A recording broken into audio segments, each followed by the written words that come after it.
ہم پر عام طور پر ایک تہمت لگائی جاتی ہے کہ شیعہ 40 پاروں کو مانتے ہیں، یا یہ کہ شیعوں کا قرآن بکری کھا گئی، یا یہ کہ شیعہ یہ عقیدہ رکھتے ہیں کہ معاذ اللہ حضرت جبرائیل علیہ السلام نے غلطی کی اور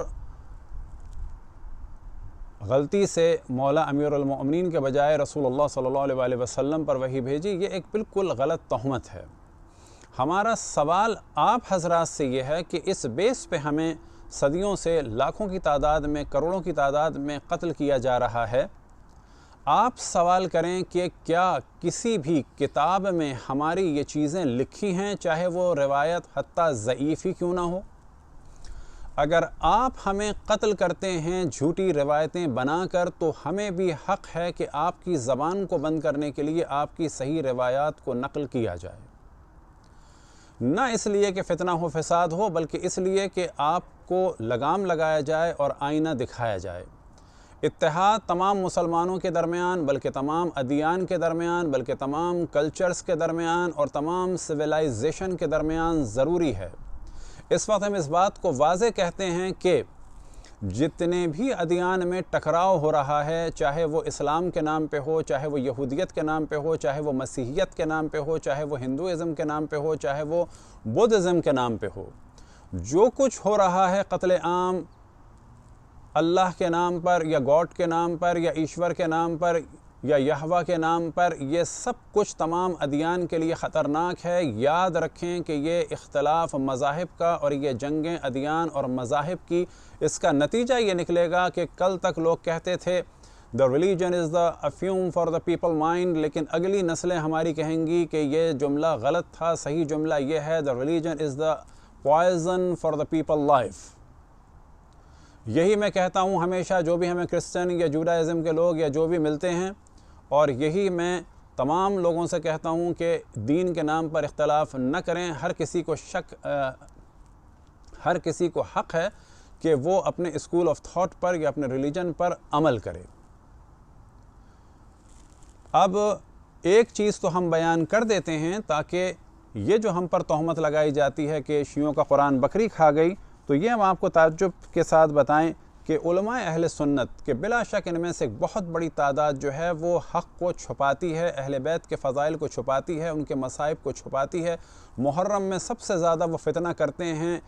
مسلمانوں کے رسول کے نواسے اور نواسیوں کی مظلومیت کو بیان کرنے پر۔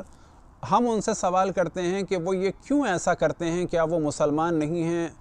رسول اللہ صلی اللہ علیہ وآلہ وسلم کو نہیں مانتے، ان کے نواسے پر جس نے ظلم کیا، نواسیوں کو جنہوں نے اسیر کیا؟ اگر وہ یہ کہتے ہیں کہ یہ کام شیعوں نے کیا، گو کہ یہ 100% ایک تہمت ہے، تو ہم سوال کریں گے کہ وہ غم کیوں نہیں مناتے رسول کے نواسے کا؟ وہ کیوں ہم سے یہ سوال کرتے ہیں کہ شیعہ کیوں عزاداری کرتے ہیں؟ سوال لوگوں کو ان سے کرنا چاہیے کہ اگر آپ مسلمان ہیں، رسول اللہ صلی اللہ علیہ وآلہ وسلم کو مانتے ہیں، تو آپ ان کے نواسے اور نواسیوں کا غم کیوں نہیں مناتے؟ آپ کے نزدیک جو بھی طریقہ ہو اس کے ساتھ اس غم کو منائیں۔ ہم نہیں کہتے کہ آپ شیعوں کے طریقے سے منائیں، آپ اپنے طریقے سے منائیں اور ان کے قاتلوں کو واضح کریں، اپنی کتابوں سے نام لے کے بتائیں کہ کون ہیں وہ لوگ۔ اب یہ ذہن میں رہے کہ اس وقت ہم فقط ایک ہی موضوع کو ڈسکس کر رہے ہیں کہ جو ہم پہ تہمت لگائی جاتی ہے کہ شیعوں کا قرآن بکری کھا گئی، جبکہ یہ نظریہ حضرت عائشہ کا تھا اس وقت کہ جب انہوں نے ایک عجیب و غریب فتویٰ دیا کہ جیسے آج بھی کچھ اہل سنت مانتے ہیں اور کچھ نہیں مانتے۔ وہ فتویٰ یہ تھا کہ بڑی عمر کے افراد کو دودھ پلا کے محرم بنایا جا سکتا ہے، اور جب ان سے سوال کیا گیا کہ یہ کہاں لکھا ہے تو انہوں نے فرمایا کہ یہ قرآن میں لکھا ہے۔ جب کہا گیا دکھائیں تو وہ فرماتی تھی کہ قرآن میرے بستر کے نیچے تھا، جب رسول اللہ صلی اللہ علیہ وآلہ وسلم کی وفات ہوئی تو ایک بکری داخل ہوئی اور قرآن کے کچھ حصے کو کھا گئی۔ اسی میں رضاعت الکبیر کی آیت تھی اور اسی میں جو ہے سنسار کی، یعنی death to stone to death کی آیت تھی، اور جو بکری کھا گئی۔ اب آپ تصور کریں کہ یہ روایت ہمارے یہاں نہیں ہے، یہ روایت خود کتب اہل سنت میں ہے، صحاح ستہ میں ہے، سنن ابن ماجہ میں ہے، حسن روایت ہے۔ تمام علماء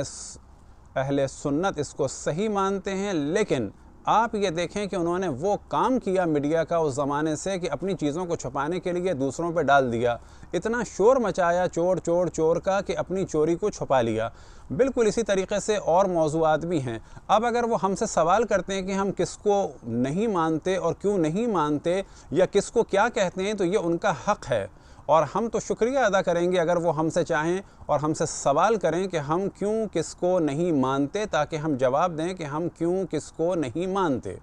لیکن ہم اپنی نسلوں کو بچانے کا حق رکھتے ہیں، اپنے بچوں کو بچانے کا حق رکھتے ہیں۔ آپ کے سامنے سنن ابن ماجہ ہے، یہ ترجمہ ہے مولانا عبدالحکیم خان اختر شاہجہاں پوری صاحب کا۔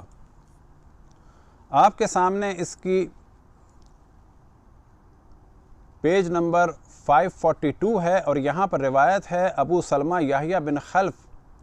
نے اس کو نقل کیا۔ اب یہاں پر ہے کہ حضرت عائشہ فرماتی ہیں رجم اور رضاعت کی آیت قرآن میں نازل ہوئی تھی، وہ ایک کاغذ میں میرے بستر کے نیچے رکھی تھی۔ جب حضور کی وفات ہوئی اور ہم اس میں مشغول ہوئے تو گھر میں ایک بکری گھس آئی اور اس نے اسے کھا لیا۔ اس میں ترجمے میں انہوں نے کمی کی ہے کہ جو اگلے ترجمے میں واضح ہو جائے گا۔ دوسرا آپ کے سامنے ہے یہ ترجمہ محمد قاسم امین صاحب کا سنن ابن ماجہ، اور اس میں ترجمہ ہے حضرت عائشہ رضی اللہ عنہا فرماتی ہیں کہ رجم کی آیت اور بڑی عمر کے آدمی کو 10 بار دودھ پلانے کی آیت نازل ہوئی اور میرے تخت تلے تھی۔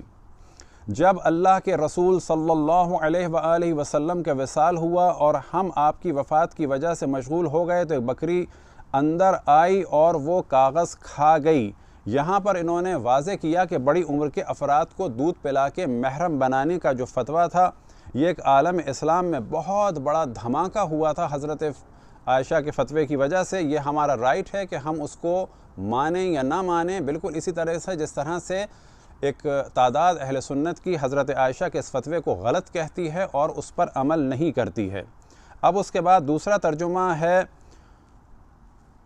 مولانا عطاء اللہ ساجد صاحب کا،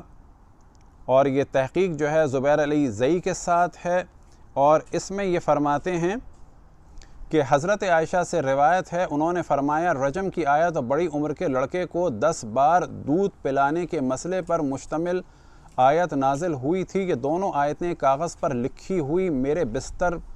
پر پڑی تھیں۔ جب رسول اللہ صلی اللہ علیہ وآلہ وسلم کی وفات ہوئی تو ہم آپ کے غسل و کفن وغیرہ میں مشغول ہو گئے، ایک بکری آئی اور کاغذ کھا گئی۔ اب یہاں پر جو انہوں نے کمال کیا وہ یہ کمال کیا کہ بستر کے نیچے تھا قرآن، اور انہوں نے اس کو اوپر لے آئے تاکہ کوئی اعتراض نہ کرے کہ قرآن بستر کے نیچے کیوں تھا، جبکہ عربی میں واضح لکھا ہے لَقَدْ كَانَ فِي صَحِيفَةٍ تَحْتَ السَّرِيرِ، سریر کے مراد ہوتا ہے بستر، بستر کے نیچے ہے۔